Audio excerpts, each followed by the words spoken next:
Ladies and gentlemen, the truth is he's not waiting for your tears, your apologies, or your promises. He's waiting for something deeper. And until you prove it, he won't come back. What pulls a man back isn't the pain he sees in you, it's the strength he sees in you. And the hardest part to accept is this: it's not your love that will bring him back, it's who you become in his absence. There comes a moment in every love story when silence speaks louder than words. When the person you love, the one you thought would never leave, steps back, creating a distance so heavy that it feels like your heart is carrying the weight of the world. And in that silence, in that distance, you begin to wonder, what will bring him back? What will make him choose me again? But here's the truth: he won't come back until you prove something, and it's not what you think. It's not how much you love him. It's not how many tears you've cried. It's not even how badly you miss him. He already knows all of that. What he needs to see is you proving that you can stand on your own, that your heart may ache, but it will not break you, that your worth isn't tied to his presence, and your light doesn't dim just because he walked away. He won't come back until you prove that you are not afraid of losing him, because only then does he realize that your love is a choice, not a prison. Only then does he see that you don't need him, you want him, and there's nothing more attractive, nothing more irresistible than a woman who chooses love from strength rather than fear. Self-worth comes first. That's where everything begins, and that's what he's secretly waiting to see in you. Because the truth is, love doesn't survive when one person loses themselves in the other. When you place him above yourself, when you make his presence the source of your identity, it doesn't feel like love to him. It feels like pressure, and no one wants to return to pressure. He won't come back until he can see that you value yourself more than you value keeping him. Think about it this way: when you first met, there was something about you that drew him in. It wasn't just the way you looked or the way you laughed. It was that quiet confidence, that energy that said, "I know who I am, with or without you." You carried yourself with a sense of self-worth that made him admire you, want to be near you, want to earn your attention. That version of you was magnetic, not because you needed him, but because you chose him. And that choice came from strength, not desperation. But somewhere along the way, fear creeps in. Fear of losing him, fear of being alone, fear of not being enough. And when fear takes over, you start bending. You tolerate things you said you never would. You silence your own needs to avoid conflict. You wait by the phone, replaying every word he said, as if your whole world depends on the next text, the next call, the next breadcrumb of attention. And that's when he feels the shift. That's when the woman he was drawn to begins to disappear, replaced by someone who is trying too hard to hold on. And here's the cruel ironies: the more you give up your worth for him, the less he feels pulled toward you. Because what makes someone stay, what makes someone want to return, isn't your willingness to sacrifice yourself. It's your ability to hold on to yourself even when you love him. It's the courage to say, "I love you deeply, but I love myself enough to not beg for what should be freely given." Men respect what you respect. If you show him that your value is negotiable, he'll treat it as such. But if you prove through your actions that you see yourself as precious, as someone who deserves consistency, love, and care, he begins to see you differently again. He sees that you are not waiting for him to validate your existence. You already know your worth. And that's when he feels the weight of possibly losing you. It's not about being cold, and it's not about pretending you don't care. It's about showing him that your world doesn't collapse without him in it. That your heart may long for him, but your life continues with or without his presence. When you wake up in the morning and still chase your goals, when you smile without needing him to create the moment, when you choose peace over chaos, that's proof. Proof that you are whole. Proof that you are not defined by his choices. Proof that you will not abandon yourself just to keep him close. And when he sees that, something inside him shifts. He begins to remember the woman who inspired him, who challenged him, who carried herself with dignity. He realizes that the very thing that drew him to you in the first place is alive again, your self-worth. And that realization is what makes him question the distance he created. That realization is what makes him wonder if he's about to lose something rare, something he may never find again. Because self-worth is not just attractive, it's irresistible. Emotional independence is the quiet power that changes everything in a relationship. When he pulls away, what he's subconsciously watching for is how you handle the space between you. Do you fall apart when he's gone, or do you stand strong in your own life? Because the truth is, he won't come back if he feels like your entire happiness is chained to his presence. That doesn't feel like love to him. It feels like responsibility, and responsibility without freedom feels like a burden. When a man senses that your emotions rise and fall depending on what he does, he begins to feel trapped. If his text determines your mood for the entire day, if his silence makes you collapse into self-doubt, if his return is the only thing that can make you feel whole again, he realizes that you're no longer standing on your own ground. And no one wants to be the sole pillar holding up another person's emotional world. It's too heavy, too much, and instead of drawing him back, it pushes him further away. But imagine the opposite. Imagine he pulls away and you allow yourself to feel the ache without letting it consume you. You don't chase, you don't beg, you don't crumble, you continue living. You go to work, you laugh with friends, you invest in your passions, you take care of yourself. Not because you don't care, but because you refuse to let someone else hold the keys to your peace. That kind of independence doesn't say, "I don't love you." It says, "I love myself enough to keep going," and paradoxically, that's what makes him see you in a different light. Men are drawn to women who can love deeply but still stand independently. It's the balance of devotion and self-sufficiency. It tells him that if he comes back, it's not because you can't live without him, it's because you choose to live with him. That choice is powerful. It removes the desperation from love and replaces it with strength. Love born out of neediness feels suffocating, but love born out of independence feels freeing. And that's the kind of love he wants to return to. Think about when you first met. You weren't waiting for him to rescue you. You had a life, a sense of purpose, your own spark. That's what attracted him. It was the independence in your spirit.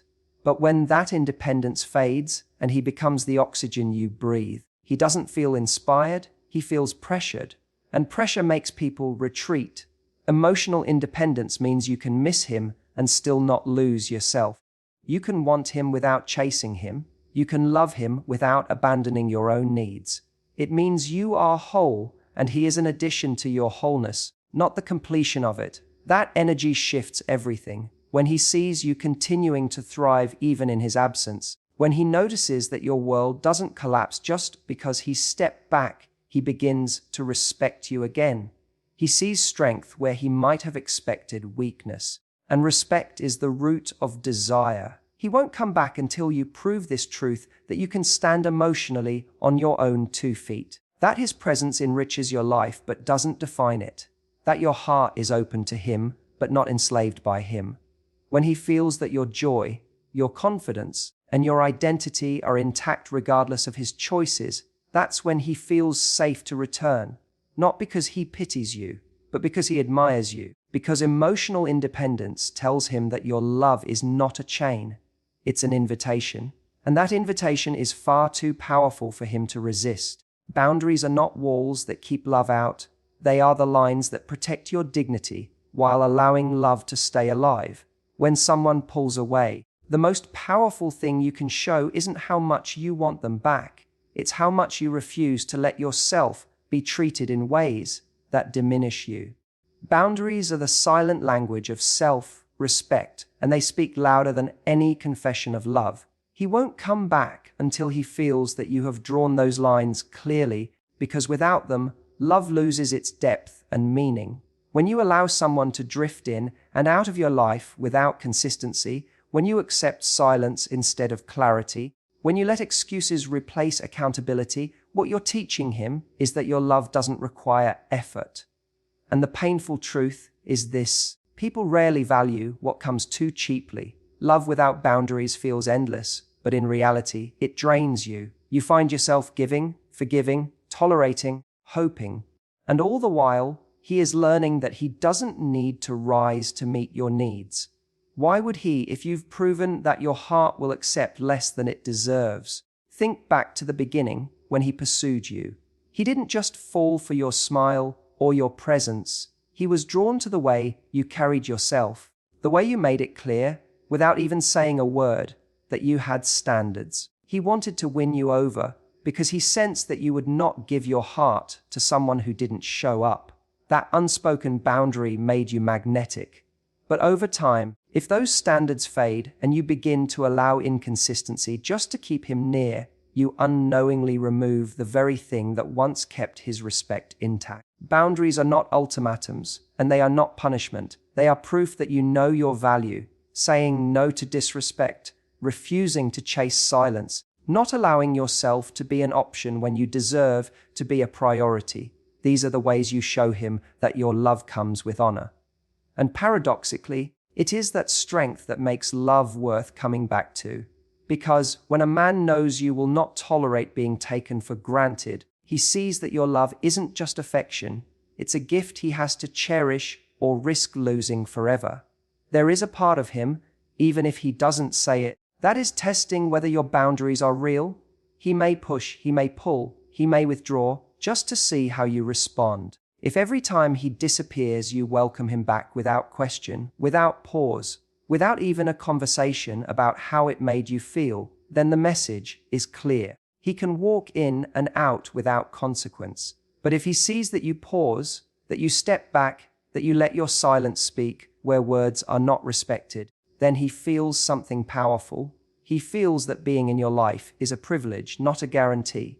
And that feeling is what draws him closer. Because no man wants to return to someone who has no boundaries. There is no challenge, no respect, no sense of value in that.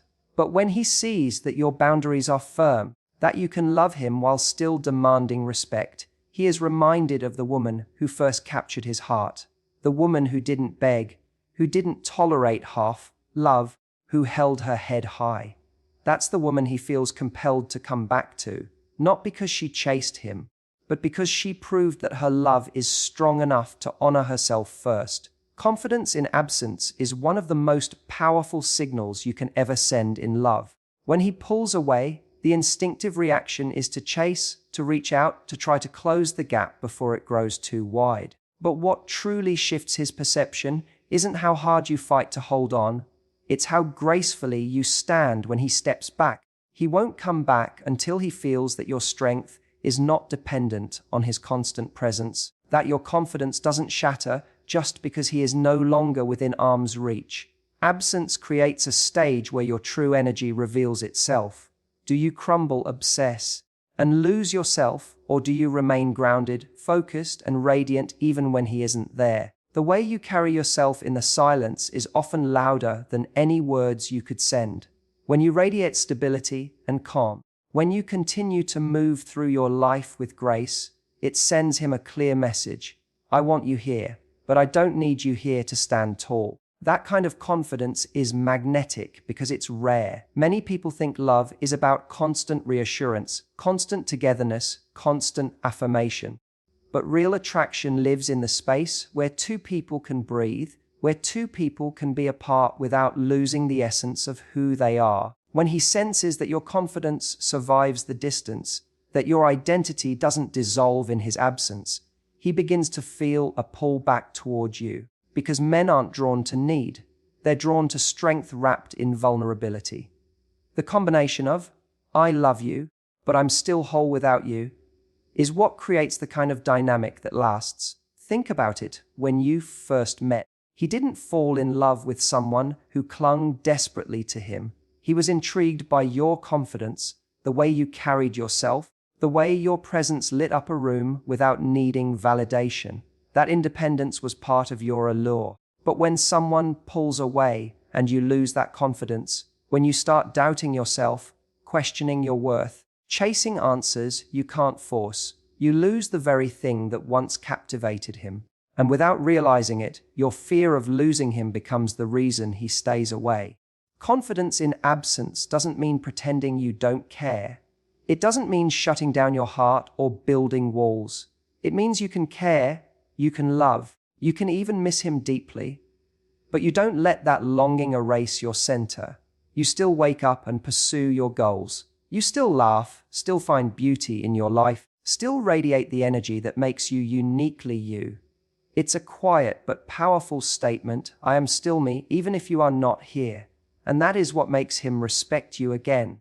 Because here's the truth, a man comes back not when he feels needed, but when he feels inspired. And nothing inspires him more than watching a woman stand strong in his absence. When you remain confident, when you don't lose your sparkle just because he stepped back, he begins to remember why he was drawn to you in the first place. He sees that your love is not born of fear, but of choice. And that choice becomes irresistible when he looks back and sees that you didn't chase, that you didn't break, that you didn't let his absence define your worth. He feels the weight of what he walked away from.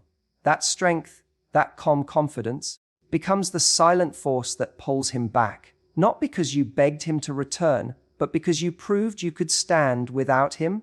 And in that strength, he realizes he doesn't want to be without you. Love without desperation is the kind of love that breathes, that grows, that lasts. The problem is, when someone pulls away, desperation is often the first thing that takes over. The fear of losing them grips your heart, and suddenly, every action, every word, every thought revolves around how to get them back. But desperation doesn't feel like love to the person on the other end.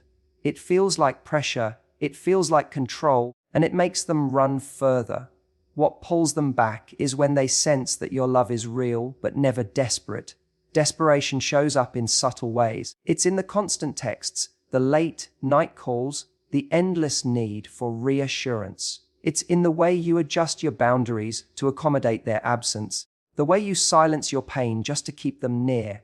It's the energy of, I'll do anything to not lose you, even if that means losing yourself. And while that comes from a place of deep affection, it doesn't inspire love. It suffocates it. Because love is supposed to be a choice, not an obligation. When someone feels your desperation, they don't feel chosen, they feel trapped. On the other hand, when you can love without desperation, everything changes. It means your heart is open, but your dignity is intact. It means you can express care, but you never chase. It means you can miss him, but you still live fully. That balance is what makes love magnetic. Because when he feels your love but doesn't feel your fear, he starts to see you differently. He feels safe with you, not smothered by you. He sees that your love is not an attempt to fill a void. It's an extension of a life that is already full. Think about when you first connected. He was drawn to the way you made him feel, not because you begged for his presence, but because your energy was light, joyful, alive. You didn't approach him from a place of desperation. You approached him from curiosity, excitement, confidence. That's what created the spark. But when desperation creeps in, it replaces all of that with heaviness. It's no longer about sharing love. It becomes about clinging to love. And that shift is what makes someone feel like pulling away is the only escape. Love without desperation is powerful because it communicates something silently. I want you, but I don't need you to survive. That is the kind of energy that makes someone lean in. It gives them the freedom to choose you again and again, rather than feeling